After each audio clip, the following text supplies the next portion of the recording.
I'm here today with Robert P. Jones. Robert is the author of a new book called White Too Long, The Legacy of White Supremacy in American Christianity. So here's the book, and I'm going to read the introduction of Robert here out of the book because it's a very good one. Robert P. Jones is the CEO and founder of the Public Religion Research Institute, also known as PRRI, and a leading scholar and commentary on religion and politics. Robert writes a column on politics, culture, and religion for The Atlantic Online, and is frequently featured in major national media such as CNN, MSNBC, NPR, the New York Times, the Washington Post, and many others. He holds a PhD in religion from Emory University and an MDiv from Southwestern Baptist Theological Seminary. He's also the author of another book that was called The End of White Christian America, which won the 2019 Grawemeyer Award in Religion.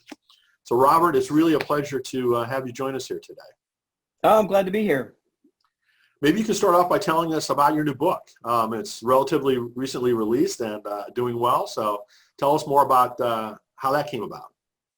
Sure. Well, it's been out about a month now from Simon & Schuster. And, it's a book that kind of goes straight at, I think, a problem that has plagued us for most of the nation's life. And that is the existence of white supremacy in the country. And in particular, how that has been connected with and has really been fostered. Its survival has been fostered by, white Christianity in the country. I should say that this book is a personal book. It is probably a quarter memoir, and then the rest of it is history and social science analysis. So, my day job, I spend, week in, week out looking at public opinion data at PRRI, and in particular looking at how religiously identified Americans, what their opinions are on a whole range of issues. And really the book began, both from kind of the personal and the professional side. On the personal side, I think, I started writing the book in 2017 in earnest, really after the events in Charlottesville, where we had white supremacists, defending a statue of Robert E. Lee and chanting blood and these neo-Nazi slogans, blood and soil, and Jews will not replace us.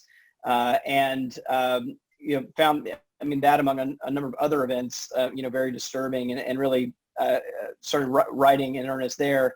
But then also I just began to see more and more of these patterns in the public opinion data where white Christians as a whole, and not just white evangelicals on the more conservative side of Christianity, but white mainline Protestants and white Catholics as well, just seem to be either having difficulty or outright denied the existence of systemic racism in the country across a whole range of questions. And so given this kind of current moment of reckoning, I think we're in on issues of racial justice, it seemed like the right time to kind of dig in hard. And given that I grew up as a Southern Baptist in Jackson, Mississippi, it also seemed I should put myself and my own journey into the story.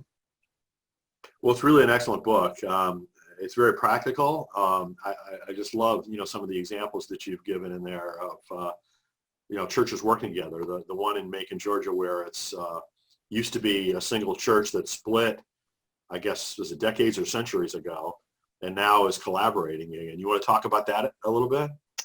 Yeah, one of the things, the history is not just ancient history. Some of it is kind of writing down what's happening right now. And so these two churches, it's interesting. It's in Macon, Georgia, which is the hometown of my parents. And actually my family goes back 6 generations in Bibb and Twiggs County, right around Macon, Georgia. So we have very, very deep, roots in that space. So, I was aware of these two churches, and they're both called First Baptist Church, which seems a little bit odd, right? That in a town that's not so large, you'd have 2 First Baptist churches. One is predominantly white, one is predominantly black, but it is not like some marketing competition that, led them there. They actually used to be the same church. The church was founded actually in 1825, and in its original incarnation, it was white slave owners bringing enslaved people to church with them. That's who the membership of the church was. It was black and white, mixed congregation, and in that setting, it was whites who sat in the front, enslaved Africans sat in the back. of the service, and that existed until for the first couple of decades of the church's life. It then split as things were heating up ahead of the Civil War. It split in the 1840s, and the white church basically built another building just for who were then still their enslaved property, and it was under white supervision. It wasn't until after the Civil War that the African American church got its own independence. But then these two churches sat there for 150 years, basically in their own bubbles and not even acknowledging each other's presence. And they're really close together. I mean, you could they're basically like down the hill and around a corner from each other, but close enough that they have a park that's kind of adjacent to the back of the churches. You could literally stand in the parking lot of one and throw a golf ball to the other one. I mean, that's how close you can see one steeple from the other. And it wasn't until 7 years ago that they actually, the two pastors finally got together and just said, like, what are we doing? Like, we have this shared history. We're right here together, and yet we have no connection, no community between us. And they set out to change it. And it's been a really interesting journey to kind of watch and to hear, these two churches, and they began really simply. I mean, they're not out to merge the churches, but they are out to build community between the two churches. They started with things like an Easter egg roll in that shared green space behind both of the churches. There's a park there, potluck dinners, these kinds of things to really just create a space where people could be in relationship with one another. But one early test, came when Trayvon Martin was killed in Florida. And I'll just tell this quick story that they had planned a youth trip to Disney World, and and it was going to be a joint trip. They were going to open it up to the youth in both churches, and they noticed the white church noticed that there were no African American kids signed up on the trip, which is very odd given that they had this community. And it turned out that while the white parents didn't give it a second thought to sign up to go to Florida, all the black parents basically said to them, look, our kids look like Trayvon, and there's no way we're sending our kids down to Florida right now. It scares us to death given what happened to him. And they ended up having to have a whole conversation about it. And once I think the black parents were convinced that the white parents kind of got it, like understood these concerns, and they actually had one of the chaperones on the trip who was actually the DA in Bibb County, who said, look, I get what you're talking about. I see this all the time. Like, I can promise you, I will have their back on the trip. And that opened it up, and they signed up and went on the trip. But particularly, I think for the white church, the journey that it's been on in terms of rethinking their own identity, and having a different understanding of their own identity and their own church's history, these kind of conversations really cracked open a whole process, really, of them reevaluating their relationship to this church, and then really their own history, and having to reckon with this history of slave owning, being on the wrong side of segregation, et cetera, et cetera. But it's actually been quite really a beautiful journey, one that's been, stops and starts the way these things are, but I think real, in an organic way, where they've been willing to kind of stay in these very difficult conversations and work toward, a relationship that is, undergirded with a sense of justice, and is kind of aiming ultimately, toward kind of more reconciliation. Well, like I said, it's really a great example. It's a wonderful story. And, I think it can be looked at as a role model for many of us, for many of churches that don't necessarily have that intimate history of the two, having once been one. But, how do we reach across, right? These divides. I mean, everyone has always said that, Sunday morning is the most segregated time in our country. And, if churches are looking for something to do, right, to help combat systemic racism, then, getting to know people, build relationships with people that don't look like you is absolutely one of the best ways to start.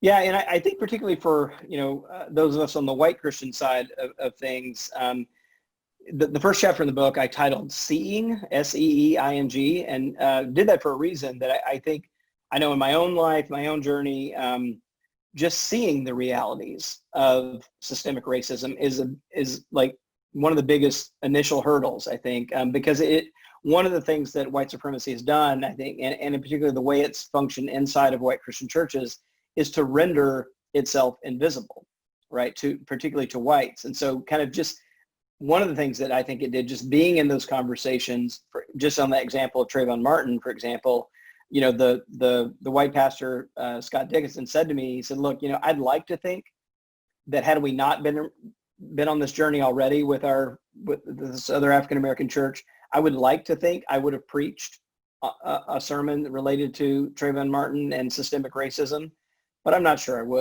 would have, had we not already been in this conversation. So I think it opens up a kind of moral vision and a different kind of space, just being in those conversations, even if they're at the initial stages.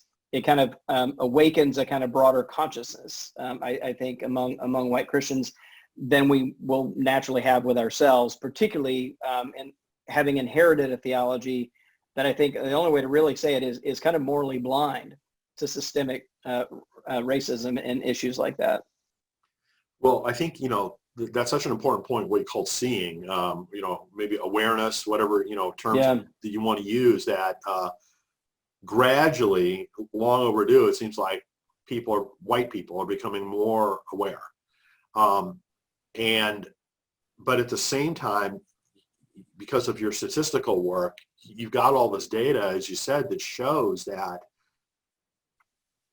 virtually all segments of Christianity tend to skew more racist than the average population. And so maybe you could share a little bit about that data. I think without the contemporary public opinion data patterns, I'm not sure I would have taken the time or the energy to write the book. But what that shows us is that this history is still very much with us today, and that it lives inside of white Christianity. I think that's the more disturbing, I think, findings that the contemporary data show. So, for example, basically what I did is I looked at a whole range of questions, so not just one or two, but I had 15 different questions that cover a lot of ground. They cover things like attitudes around Confederate monuments and flags, or attitudes around the police killing of African Americans by police, or our criminal justice system and inequities there, economic mobility and the role that systemic racism has played there, and a whole other range of questions. I had 15 different questions like that, combined them into one big kind of composite index so that I could get a single measure to use, and basically scaled it from 1 to 10. And to give you a sense of this, so with 10 being the kind of holding the most racist attitudes, 1 being holding the least racist attitudes. And when I looked at white Christian groups, they all skewed toward the high end of that scale. So just to make it really specific, white evangelicals scored 8 out of 10 on this, what I call the racism index. That may not be that surprising if you think, this is a group that's heavily in the South. It has a long history of being pro-slavery, pro-segregation. But I think what the other groups, the white mainline Protestant groups, which is people think of as the more liberal end of the white Protestant world, scored 7 out of 10 on this racism index. And then white Catholics, who have their own very complex history in the U.S., where they themselves were the victims of discrimination and a lot of anti-Catholic sentiment, even all the way up through the 20th century. Even that group scored basically 7 out of 10 on this racism index. And then I also looked at, so one question when you see that kind of data is like, okay, well, maybe there's some intervening variable that explains this. Maybe it's not really about Christianity, but I took a lot of time to kind of test for those alternative explanations. So for example, maybe it's about the fact that that white Christians are more likely to identify as Republican, or that maybe it's about education level or region of the country that they live in, or urban versus rural. It's about gender, all kinds of things. So I tested, basically putting controls for all of those possible, alternative explanations. And even with those controls in place, this independent relationship between holding more racist views and identifying as white Christian stood up.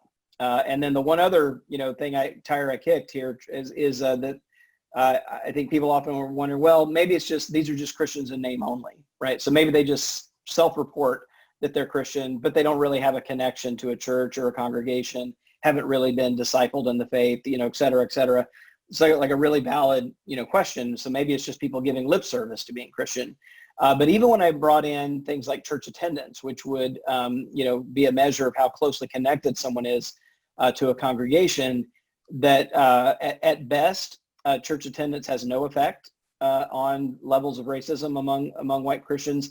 And if you look among white evangelicals, it actually has the opposite effect. That is, among those who attend more often, the connection between holding racist attitudes and their identity as white evangelicals is actually stronger than it is among those who attend least. So in that case, attending church actually makes it worse in terms of their attitudes on race, and specifically systemic racism. So it's really that clear picture. For survey after survey, question after question, this pattern shows up. And particularly if you're comparing white Christians to whites who are not Christian, that was the one thing I did in the book. Back to that scale, like white Christians score between 7 and 8 on that racism scale. Whites who are not Christian score around 4 out of 10 on that scale, much closer to where African Americans are. African Americans score around 2 on this scale. So you see this. I think that's the sort of start gap, is that you basically take your average white person, you add Christianity, and they get more racist. Is one quick way to kind of boil it down. That is so, disturbing, as you said. And so I guess, the next question is, that begs, what do we do about it? Yeah. And I know we talked about the one church example, but what other examples do you have or suggestions? Yeah. Well, it's tough. I think staring the scale of the problem in the face is important, because I think both for me, even I look at these patterns all the time. And when I saw just how consistent it was, when I was doing the research, even for me, it was a bit shocking, right? And I think the initial reaction from even in my head and for many others when they first see this data is to say, well, how can this be, right? Because this is definitely not the self-image that white Christians have about themselves, right? We tend to see ourselves as good people who do good things. That's the kind of self-image of Christianity. But here's the thing. I think if we really take the history seriously and look, and it's really basically this point that I should probably unpack. So I'm using the word white supremacy. I think also people have a very narrow view of what that means, so that they sort of reject that it has anything to do with them very quickly.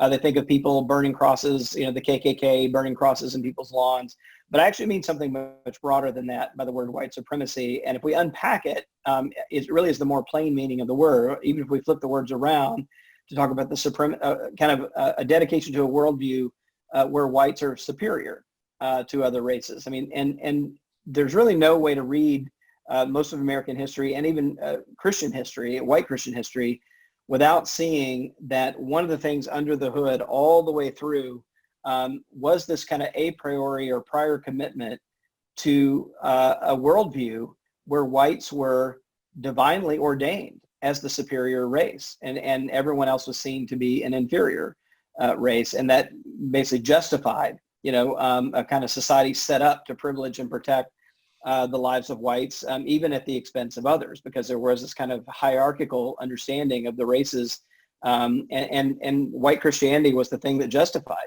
that, was one of the strongest ways that got justified.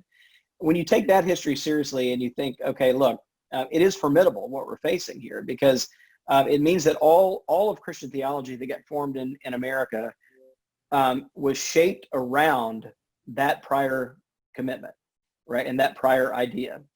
So from the hymns that we sing, the theology that got developed, the way that we conduct church in our liturgy was all shaped around that, had to fit within that worldview. So I think the work really is to take very seriously, something I think every generation is tasked with, and that is to say, okay, look, in what we have received from our Christian faith, what is it that is authentic? What is it that needs reconstructing and rethinking? And what is it that needs to be excised and jettisoned before we pass this on to our next generation? I think there's an opportunity here and now in this moment of racial reckoning we're at, where I think a kind of moral vision is possible for white Christians because it is, I think, right in our face in a way. If we don't turn away, I think there's an opportunity here to finally excise some of these things that previous generations have either looked away from, blinked, or just been willing to kind of let go and not take seriously how deeply deforming they have been to Christianity. So I really do think the work is, and to make it practical, I think the work is really trying to tell as honest a story as we can. For any churches that have been around for very long, they sometimes write their own church histories, right? And they publish them in a little book, and all the members get them. Those are almost always a flowery, idealized version, of the church's history that only talks about the best of things. But I think even if every white church in America only answered this question, for example, I think we would begin to get somewhere. Just this basic question: why are we geographically located where we are? Horse and buggy was part of it, right? Well, what I have in mind is that for older churches, many of them began in the city and ended up in the suburbs, right? And why is that? Well, it was part of white flight for the most part. They were following white flight out of the cities, and it was a way of opposing integration. Right? So kind of following flights. For newer churches, why did they plant themselves in an all-white suburb? Again, why not? Why didn't they go downtown? When they started 10 years ago, what was in that? And I think an honest answer to that question, for example, would open up a whole range of conversations about race, about racial justice, and about how we really understand church and what it is to be church today. So, we're just about as polarized as I've ever seen it, in our country right now. Yeah. What ways have you found to be most effective to be able to, speak to people effectively that maybe have different views than you? Yeah, well, it's really difficult. I can't, I'll get to that question, but I can't quite get there without just noting that one of the ways we're polarized certainly is around partisanship, right? Republican versus Democrat, or Democrat versus Republican. But underlying that, this story of racism and Christianity is absolutely a part of that story. So for example, today, Republicans are about 2/3 white and Christian. Democrats are only about 1/3 white and Christian. So how do we get there? We mostly get there, the dynamics that produce the two political parties we have today. And I do think that's part of the problem, is that it's not just partisanship, but partisanship has been welded onto religious identity and racial identity, right? And so that makes it really hard then, because we're now reacting out of these very visceral, basic, identities. It's very, very challenging why people get defensive so quickly, because you're not just talking about my party, you're talking about my race and my religion, in these conversations. But it's worth noting, and I think, again, a kind of moment of real reckoning here is that the way we get the two political parties we have today, the propulsion that provides the fuel is really the Civil Rights Acts of the mid-1960s. I mean, prior to that, most white Christians were Democrats. And what we see really is a white flight between 1965 and Ronald Reagan in the 80s, where white Christians, particularly in the South and the Midwest, completely flipped their partisanship, and that trajectory has given us the two political parties we have today, with white Christians so overrepresented in the Republican Party and underrepresented in the Democratic Party, and then this huge gap between Black Christian and white Christian attitudes we've already been talking about, right? So that's kind of the roots of our polarization. I have to think that my own take is that I think we're not going to get anywhere. I read a lot of James Baldwin kind of working on this book. And, one of the things he, I think, was kind of clear about, and that I'm convinced about, is that I don't think we're going to get much of anywhere important by having nice, polite conversations. I think we're going to have some difficult conversations. And like one of the things he said is, look, we have to be able to tell the truth. And much of that truth is going to be bitter, and we have to find a way to sit with it. It's tough. I mean, I think that the main thing, going back to this example of, the churches in Macon, I think what makes a difference are relationships. And the problem is that we are very socially segregated in this country. And we did a survey a few years ago looking at people's core friendship networks. For example, the average white person in America, their core friendship network is 93% white, right? And fully 3/4 of whites said they had absolutely no person of color at all in their social network. So when we're living in those kinds of segregated bubbles. 3/4 is the number you said? 3/4 said they had absolutely no person of color in their core social network. And we define that as someone that, not just an acquaintance, but we have defined that as someone that you had an important conversation about your life in the last 12 months, right? So somebody you'd really, like when you have a problem, when you need some advice, somebody who's really there to have a real conversation, not just somebody you run into at work. So we define it that way, kind of close friends, essentially. That we have and so what it means is that we have, when we're holding, I think I'll speak from the kind of white side of things, when we're holding a view that may be ill-informed or maybe even driven by a kind of racist, unacknowledged racist attitude, we have very few people to kind of help us break out of that thing. So I think the challenges are immense, but I think the working on these relationships, because I think if you have a close enough relationship where, and this happened a lot even in that churches in Macon, where, it was only because they had been in relationship that they realized, for example, that we have to talk about Trayvon Martin this Sunday in a way that we could probably forget about if we weren't in relationship, with this other church. So I think there's an accountability that comes from relationships. So I think building up some institutions, and we don't have that many institutional spaces to help us do this. So I think that really has to be the project of trying to kind of create institutional space, and churches can certainly be a big part of this, where people, can find a safe space to really start building these relationships so that when these difficult conversations come, they're not really happening in a vacuum and we're not shouting across the divides at strangers. So what you're saying is very consistent with two of the other interviews that I've just recently done. One was with Reverend Mark Feldmeyer from a church in Colorado, who wrote another great book called The House Divided, where he talks about, the relationship aspect of things and kind of, building a level of trust and respect before you tackle the tough issues. And another interview was with Reverend Alexia Salvatierra, who's an author and activist in California. And she was basically, saying the same thing, that, her recommendation is that churches try to do mission projects together, basically coupling a, predominantly white church with a predominantly minority church, and do, she says mission projects, literally. Which obviously can take a lot of different forms, but the point is more something that can be common ground to have, relationships together where you work together and get to know each other and build that trust, which then, hopefully can foster some of those tougher discussions that that you and James Baldwin have pointed out. But boy, isn't that a long road.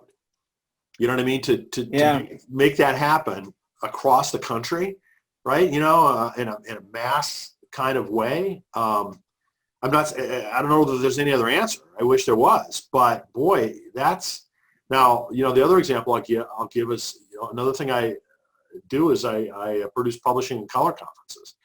And honestly, the impetus behind that was to foster those relationships from people in the Christian publishing industry that are predominantly white with writers of color.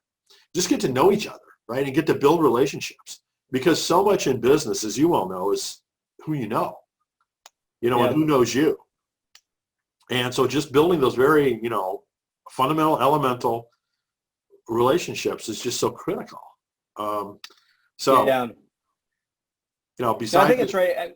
Just one quick comment, because I think one of the, kind of use a theological word, one of the, I think, biggest sins of white Christians in this moment we're in is to be dismissive of the pain and anger of African Americans in the country right now. And that's easy to do if you don't know any of them, right? It's much harder to do if it's somebody you love and care about their kids and care about their safety. It is a much harder thing to be just absolutely dismissive of. So I mean, one of the things I've been sort of saying is like, look, even if it's not somebody you know, I really am hoping that at least one thing that can happen out of this moment is particularly white Christians can find a lot more humility in this moment and at least kind of operate on the principle that says, okay, look, we may not get it, we may not see it, because clearly most white Christians don't see it. Like on this question, the killing of African-American men by police, we actually asked specifically about that. And basically 7 in 10 white Christians say they're just isolated incidents and aren't connected at all, right? Whereas the vast majority of African-American Christians say, no, actually, this is part of a pattern of how police treat us. And so there's this vast divide in perception. But I think if white Christians, even as they're building those relationships of trust, could at least operate out of a principle that says, okay, look, I may not see it, I may not get it, but if I see, the vast majority of my African-American brothers and sisters in pain and angry about something, I'm going to commit myself to taking that seriously, even if I don't quite understand it. So we have an election coming up. What suggestions do you have after the election for politicians to, put in place, to help bridge this gap? Yeah, it's really difficult. And I think it's going to be even more difficult because, after the two conventions, it's pretty clear that this great divide around racial justice that we've been talking about is going to be front and center in the campaign. So the distrust, I think, between white and Black Americans, and particularly between white Christian Americans and African Americans, is going to get bigger over the next few months because it's going to be weaponized by our political system. So it means that I think after the election, like whoever wins, there's going to be a great need for not just kind of racial justice, but healing in the country from a lot of distrust. And so I think if we're thinking about what to do, I think it is trying to put in place. And again, I think people need institutional help here, right? Because it's really hard just as an individual to say, okay, I'm just going to go seek out some individual people and hi, I'm white, you're Black, can we talk? It's a very awkward thing to do, right? But if there are some institutional spaces, these can be reading groups, they can be church groups, they can be mission trips. I think we're going to have to get creative and build this because we don't really have it. But I think the project for 2021, if we care about our democracy and our communities, is going to be healing the divides that this election is sort of exploiting. They've been there. It's not creating the divides, but it is exploiting them in ways that are going to make the wounds really raw, and the need to kind of bring about some kind of healing after the election. But I do think this. I do think that that healing's not going to come in a cheap and easy way. It is going to require a reckoning and a more honest conversation than most white Christians have been willing to have. Well, this is something for us to come back to in a couple months, Robert. Let's get back together and see what happened, and we'll discuss, what we've seen maybe in terms of some healing initiatives that are on their way, or some institutional things that could be done. So I'll look forward to reconvening our conversation then.